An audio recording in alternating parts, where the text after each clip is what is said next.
Okay, good evening. Good evening, everyone. My name is Peace Ojo. I'm the educational director at Ibadan Private Tutors. I want to say a big congratulations to THC Study Center. Congratulations on your 2-year anniversary.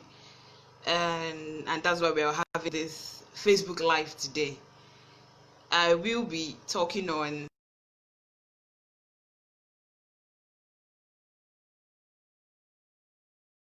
a lot of questions. Please drop your questions, and towards the end of the class I'll answer all of the questions. Congratulations again, THC Academy. They've done a lot, and they've been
and I try to do a little mathematics, which is if you have to spend a minute on each section or on each question, it means you spend 40 minutes answering the 40 questions and you have 20 minutes left. Now that 20 minutes is not enough for you to read up all of the passages that you will be working with.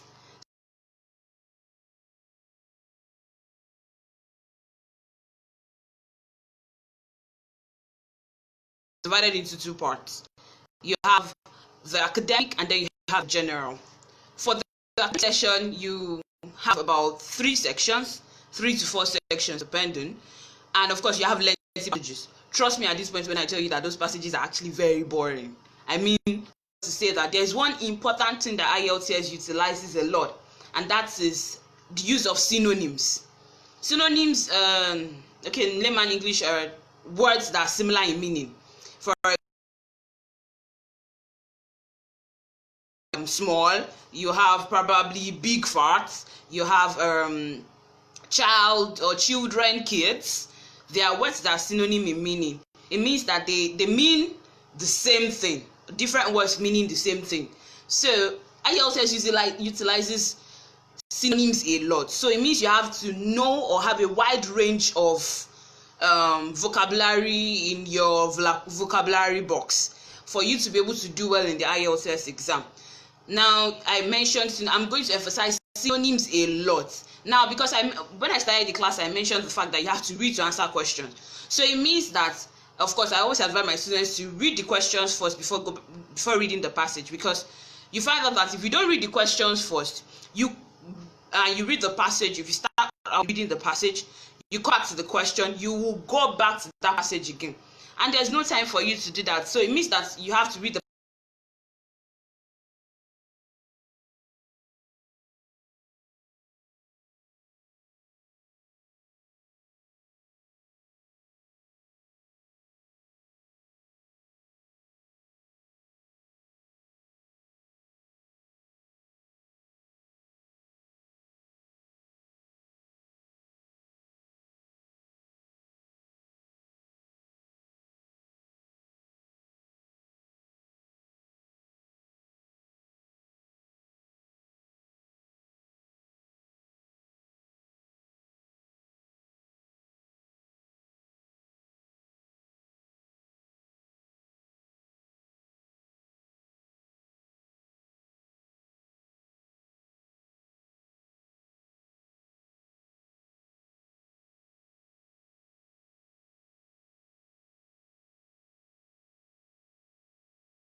Mr. Ali had. Now, of course, I'm going back to the part of mentioned, and I spent 20, 10, 15 minutes looking for children.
Facebook Live, 7 types of questions, because after going through series of practice tests, you find that you can't but see these 7 types of questions being asked over the years, but the other 3 are just minor things, might come in 5 years, or in 5 practices, 1 in 5 practices, 1 in 7 practices, and so on like that.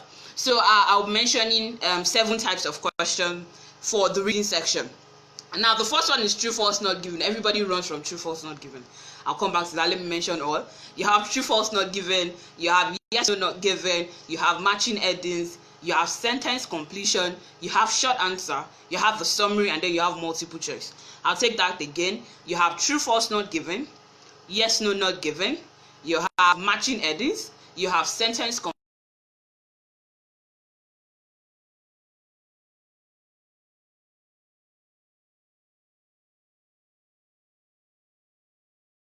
The emphasis should be.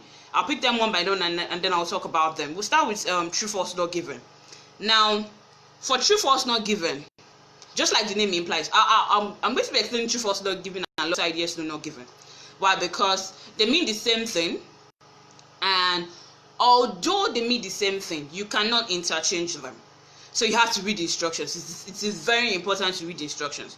I want to believe that anybody that has dropped 75,000 naira to register for an exam is going to that exam serious minded, and I'm not just going there to pick up the question and not go through instructions, because for each of the sections that you'll be answering, there are different instructions to it. We'll come down to short answers where we'll be explaining where they tell you to answer in number than 2 words, in number than 3 words. It can differ. So if you have put your mind to the fact that, oh, okay, this looks like the fill in the gap kind of question as the tutor mentioned, and then you're not looking at the number of words that you are expected to have. You're not looking at probably you're supposed to have 2 words and a number, 2, 3 words and a number. It can differ, so you have to read the instructions. It is very important that you read instructions. It's very important that you stick to instructions. So I mentioned that I was going to be talking about true, false, not given, and then yes, no, not given together, because they mean the same thing, and I emphasize that you cannot interchange them. Please do not interchange them. Do not say that because true is the same thing as yes, then they mean the same thing, then I can interchange them. Do not say that because false means no, then of course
different things. So that answer cannot be true. A is an indefinite article. It means that it can be any boy, but the passage is saying I saw the boy. D is specific, so it means that we must have been talking about a particular boy, and then I'm making reference to that particular boy. Do you understand the reason why I said they have to correspond? So if I have a sentence that says I saw a boy, and then I have a question that says I saw the boy, they are two different things. It does not correspond. So we have to be very careful when it comes to language like that. Now for false. False means that every other thing corresponds, but something makes a negation. So it means that, oh, I saw a boy, I saw the boy, something is negating each other, A and D. That is false. Every other thing correlates, but something is negating each other, and that is false. Okay, so for false, I already mentioned that. Every other thing correlates, but something will definitely make the negation.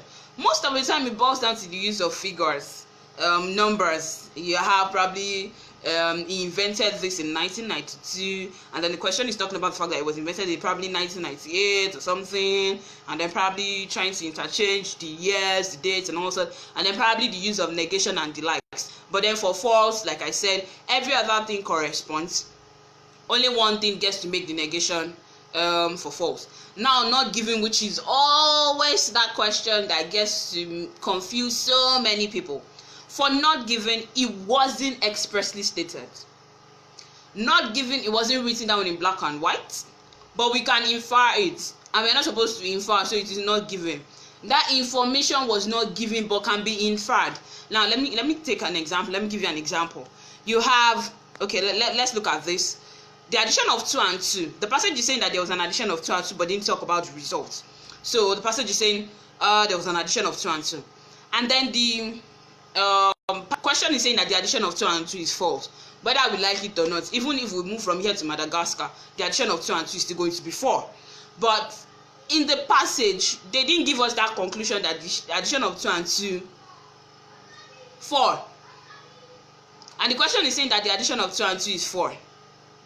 The information about the result of the addition of 2 and 2 was not given in the passage. So I cannot say the answer is true. Neither can I say it is false. It is not given because that information was not given. Because that information was not expressly stated. If we understand this, then we wouldn't have problems with true, false, not given question. For true, I mentioned the fact that true, everything corresponds. For false, I mentioned the fact that something makes the negation. For not given, the information was not given, but we can infer it. Now let me take a quick example on this so that we get a better understanding of it. I hope you're all jotting down so that you can always work with it, go through it, and then you can apply them into real life scenarios, and then you can look out for yourself and see that they're actually correct. Okay, for not giving, I was trying to bring up a sentence to talk about that. So okay, let's take for instance the passage is giving a description of someone. Okay, so I'm starting with I was on my way to school, and then I met a person. The person had, of course, had a wig on, had makeup on, had nails painted, was putting on a shirt and a trouser, and what else? A bangle, and what else? Had the ears pierced, and okay, and then I'm ending it with the back view resembled that of a male. The back view resembled that of a male. Now, the question is saying that the person described is a female. The person described is a female.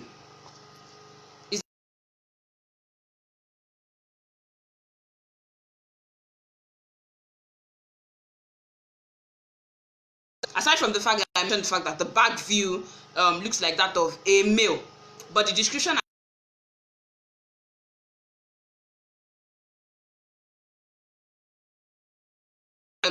for Yoruba, I'm saying something like that, and then we are able to match 2-3 things together from the description that was given. Of course, we get to the conclusion that the person described was or is a female, and of course, the question is not asking that the person described is a female. Am I supposed to say yes, no, or not given. Now let's go back to the passage. You remember I said that the back view looks like out of a male, so there is something that you get to ponder on. Okay, what if it's a female or a male that dresses up like a male? What if, so you are trying to look at instances, trying to ruminate, trying to put additions together, you're adding salt, maggi and everything so that to make a very beautiful jollof rice. You're not supposed to do that when it comes to the IELTS exam. The information given was just a description. The conclusion as to who was described was not mentioned. So please, the answer is not given. The fact that the question is now saying that the person described is a female is not given, because from the description only, it just gives descriptions. And we are not supposed to infer, neither are we supposed to assume for the writer. That's the idea. I'm not supposed to infer and I'm not supposed to assume for the writer. So for true false not given, you're supposed to stick to whatever it is that's been given to you verbatim, whatever it is that's been given to you, not verbatim in this case now, in black and white. Stick to whatever it is that's been given to you in black and white. Please do not infer, do not summarize, do not, Yoruba people say do not popo do not turn do not try to infer, do not try to add together, do not try to ruminate on it. That is why I'm going to emphasize the fact that you're supposed to understand. Because when you begin to understand, by the time you read a passage and then you begin to understand, you infer, you digest, you conclude. Okay, you have a passage that talks about probably the passage is talking about someone dying. You have alphabet D, and so on, probably up to J, and then aside from that, you now have a list of headings. Of course, it comes in Roman figure, so you have Roman figure 1, 2, 3, probably to 11 or something or thereabout. And then what you have to do is to find a title to each, give a title to each paragraph. Title to each paragraph. Now, if we're going to dissect, understand, and all, you get to realize that for you to give a passage or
probably you have to titles matching one heading. No, just one paragraph would match, or just one heading will match one paragraph. So that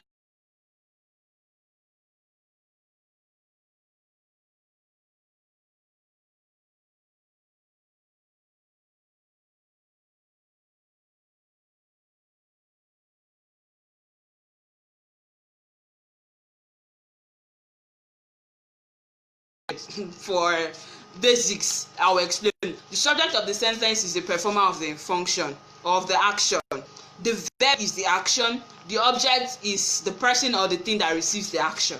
Now, in this case, okay, for example, I have the sentence, the boy kicked the ball. Boy kicked the ball. The boy there is the subject of the sentence because it's the one performing the action of kicking. The action being performed there is the kicking.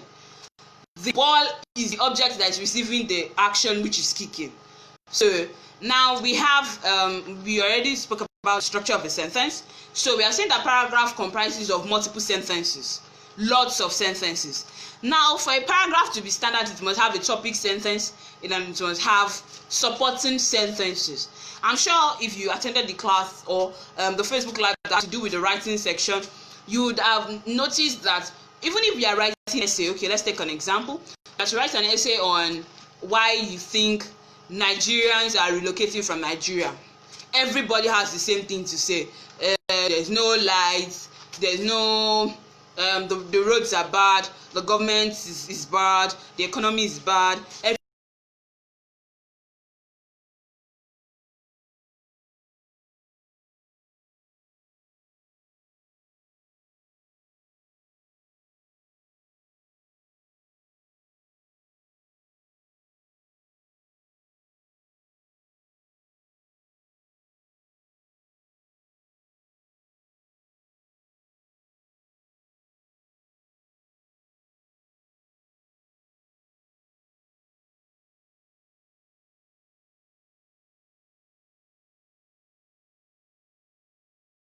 Nigeria is because of the corrupt leaders. Full stop. And then I go on to explain corruption. I go on to explain why I think our leaders are corrupt. I need evidence that I need evidence to back up all of that to make my work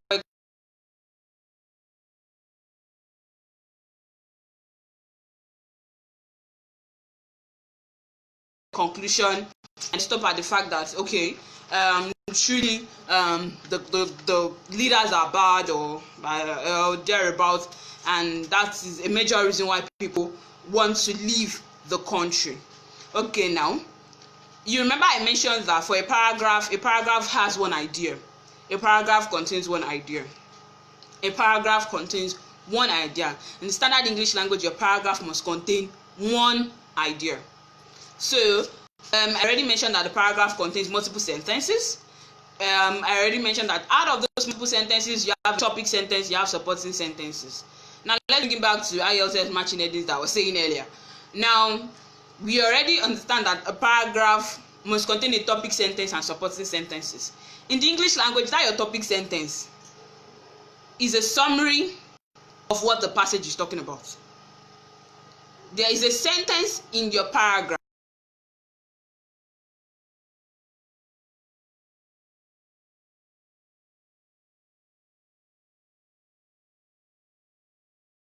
into the mind of what to expect from that paragraph. That sentence is the topic sentence. Now you find out that by the time you begin to read essays,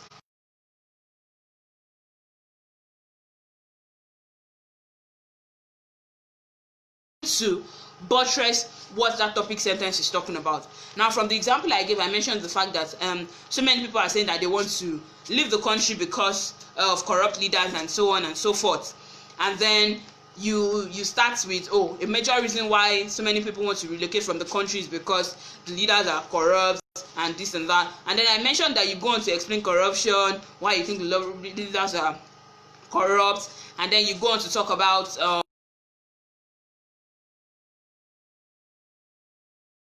or to corroborate the fact that one major reason why people are leaving the country is because of the leaders. It's because of the leaders. Okay, now you find that what I said initially, the first sentence I mentioned, the fact that the major reason why people are relocating from Nigeria is because of the leaders, because of the leadership, is the main thing there. Every other thing I've said is just to back that up, defining corruption, explaining why the leaders, I feel the leaders are corrupt, talking about giving evidence that will back up the reason why so many people are actually relocating, because they can attest to the fact that they feel that leaders are corrupt. And everything I have said is just to buttress up the fact that what I am discussing in that paragraph is the fact a major reason why people are leaving the country is because of leadership problem. Now, it's that easy. Let's bring it down to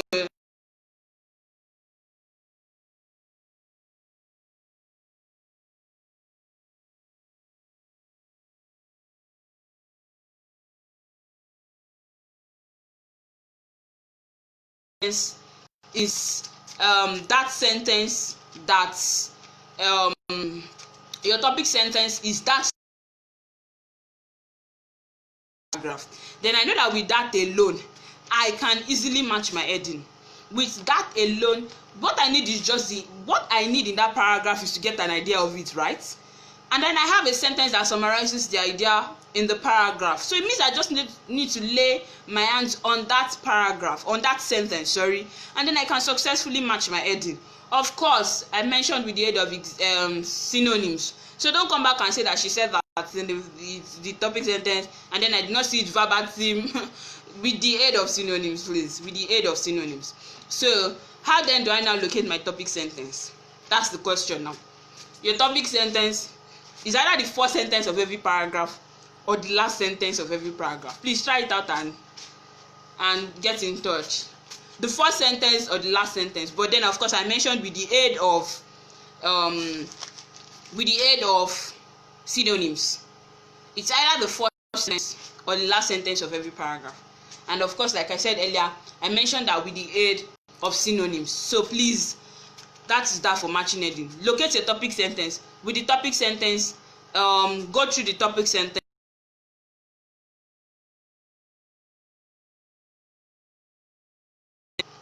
Alright, that said, I'm done on matching headings. Let's move to what should I move on to now? That's short answer. For short answers, you're expected to answer in no more than 3 words, in no more than 2 words. For short answer, it's more or less like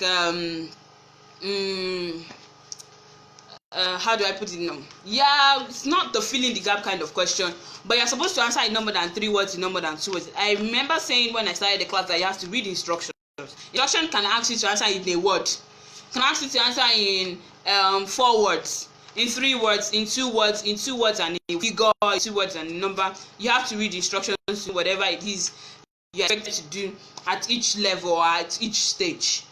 So that's it and done. I mentioned short answer. We already established the fact that you have to read instructions to know what to do.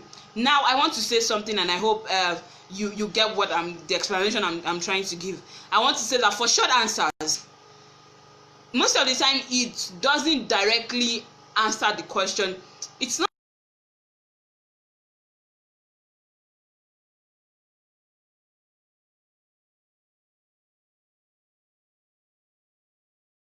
the question in the shortest possible way. Now if you are supposed to answer a question in no more than 3 words, it means you can actually write 3, 2 or 1. If you are supposed to answer in no more than 2 words, it means you can have 2 words, you can have just 1 word.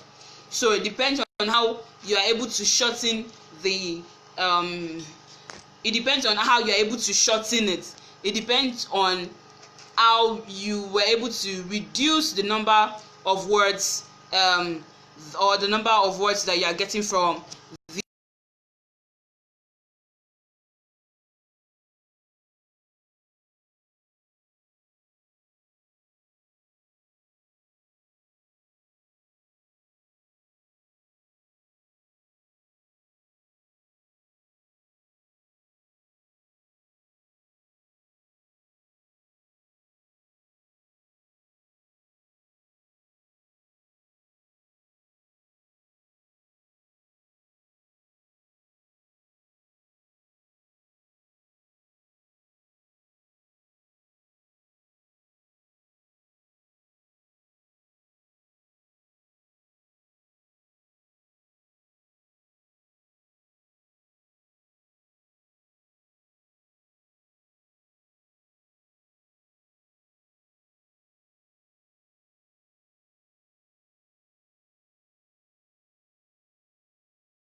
alone, or I have bottom of jar.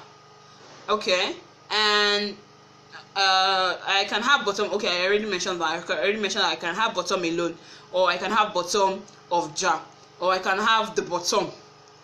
I'm trying to limit it to just 3 words that I was expected to write, or just 3 words I'm supposed to answer that question in, and that's all for sentence completion, for short answers. Just try to minimize. You need to take lots of practices when it comes to the IELTS exam. You need lots of practicing. In fact, before you can boldly say that you want to go and sit for that exam, you must have taken about don't let me you must have taken about 25-30 practices. It's not too much. You must have taken about 25-30 practices for you to boldly say that, oh, and then by then you must have studied your score, the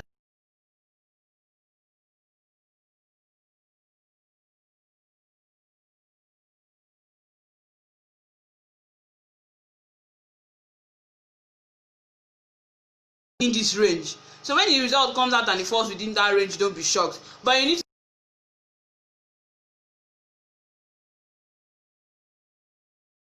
to practices to determine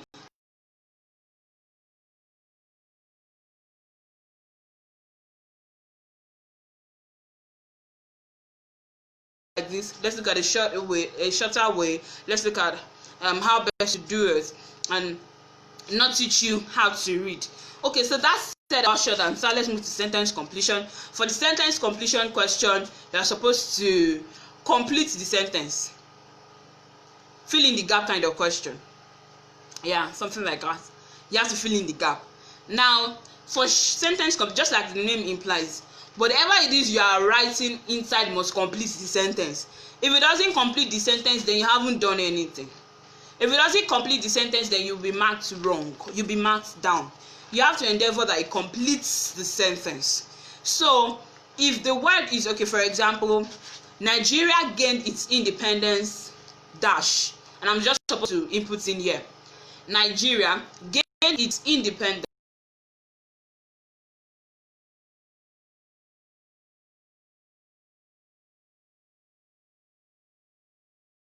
This is incomplete. The sentence is not complete yet, and I'm supposed to complete that sentence.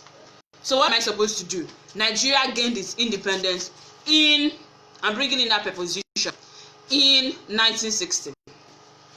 Nigeria gained its independence in 1960. Okay, and that starts for sentence completion. For summary questions, you have the passage. Most of the time this occurs in, for those that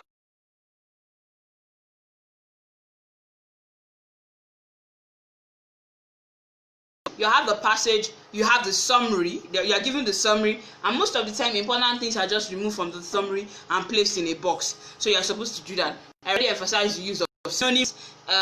You're just looking for the keyword and going back to the passage to be able to link it, basically. That's that for summary. Multiple choice, of course, we all understand multiple choice as the ABCD kind of question. It's actually very easy most of the time. If it follows matching headings question, it means that if you've been able to successfully match your heading, then you will answer your multiple choice on a because if you've been able to successfully match the heading, you know where each question is in the passage. The question that asks, probably the question is asking about types, about advantages, about disadvantages, about probably definition. You know that, oh, the definition is the first paragraph. I'm going to the first paragraph to look for my answer there. It's actually that easy. And okay, I think that's that about the reading section. I hope with this little time I've been able to do so much about it. Okay, though you need to take practices. You really need to take lots of practices and put all of these things that we have said today in actual sense, in real life scenarios. Okay, I'm supposed to talk about the listening section soon. Okay, if you are looking for a 9.0, a sure 9.0 band, then you should look at the listening section of the exam. For younger generations, it's going to be a walkover, because I want to believe there's no young generation that doesn't watch American movie or English movies. not Nollywood though, I mean Hollywood kind of movies. And so it's always very easy. If you though we have some young generations that can't watch American movies without the subtitles. But then for the listening section, you have 40 questions to answer in about 40 minutes. Let me show you how it goes. You have your question paper, you have the answer booklet, you have your recorder, you have your set, so everybody's working on their own. In this case now, you'll be working with different conversations. In fact, it's divided into 4 sections. You have single conversations, you have lectures, and you are supposed to listen to these things to answer questions on them. Of course, though you are not machines, so it's not just one conversation, it's divided into sections. And then you're supposed to listen and then answer questions from there. So you're given time, you're given about 30 seconds or 15 seconds thereabouts to read the questions first. So you have time to go through the questions, and then you read the question, listen to the conversation. Listening to the conversation and answering the question is always a simultaneous thing. They've given you time to read through the question, so you know what to expect. You know what you are looking out for. You know what you are listening for. And so with that, you now have an open mind to listen to the conversation, and then with that you answer the question. For sections 1, 2, 3, the first 3 sections are always very easy, because the conversations you'll be listening to, the questions will come in the same sequence as the conversations you'll be listening to. So it's always easy to get a 30/30. Now let's move to the last section, section 4. Section 4 is always the most difficult. Why? Because the first conversation or the first exchange you listen to might be the answer to question 39. The next you listen to might be the answer to question 32, and then you come back to 38 and things like that. So first 3 sections is always a walkover, because the sequence at which the question comes is the sequence at which the conversation you'll be listening to will be coming. So it's always that easy. And listening to Australian English, British English, standard English language considered standard. Those are the kind of English language you'll be listening to. And I think they are actually very it's not that fast. It's not fast, but you have to concentrate. If your mind goes off, just forget about that question and continue, because so that you don't lose on 2 minutes trying to recollect what was said, and then you're forgetting the next thing because you can't pause, and then nobody wants to hear it, or students don't want to hear that you get to listen once. You listen just once. Students don't want to hear that, but hello, you'll be listening just once, and there's nothing you can do about it. So you have to concentrate. You have to concentrate your mind to it and answer those questions. And make sure, of course, it's advised that you use a pencil. It's advised that you use a pencil so that you can erase and then you have a very neat work. It's advised to use a pencil.